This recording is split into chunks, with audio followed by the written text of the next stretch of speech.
நம்ம எல்லாத்துக்கும் பிடிச்ச கதை ராஜா கதை. ஒரு ராஜா வந்து என்ன பண்ணுறாருன்னா, வேட்டைக்கு போகிறதுக்காக நல்ல குதிரைகளாக வாங்கிட்டு வர சொல்கிறாரு.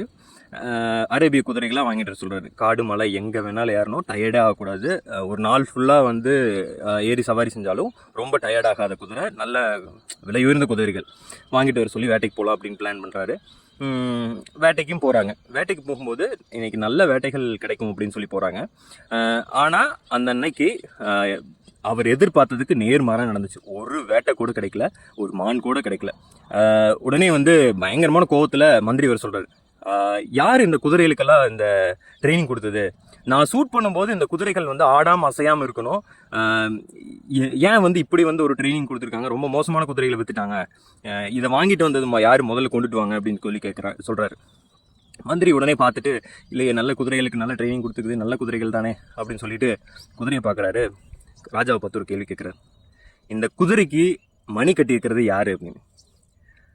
ஆக்சுவலாக குதிரை வந்து ஆடாமல் நிறுத்த முடியாது, அதுக்கு ட்ரைனிங் கொடுக்க முடியாது. ராஜா அந்த மாதிரி கேட்குறாரு. அப்போது அந்த குதிரைக்கு மணி கட்டி விட்ருக்குதுங்கிறத அவர் நோட் பண்ணல.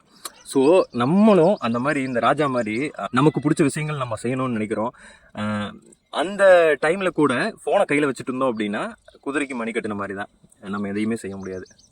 ஸோ நம்ம கோலை ஒர்க் பண்ணுறனாவது நம்ம ஃபோனை வந்து மணியை கழட்டி வச்சுட்டு நம்ம கோலை ஒர்க் பண்ணணும். மற்ற டைமில் வச்சுருந்தா கூட பரவாயில்ல. ஸோ இந்த மாதிரி கதைகள் வேணும் அப்படின்னா என்னை ஃபாலோ பண்ணிக்கோங்க. பிடிச்சிருந்தா லைக் பண்ணுங்கள்.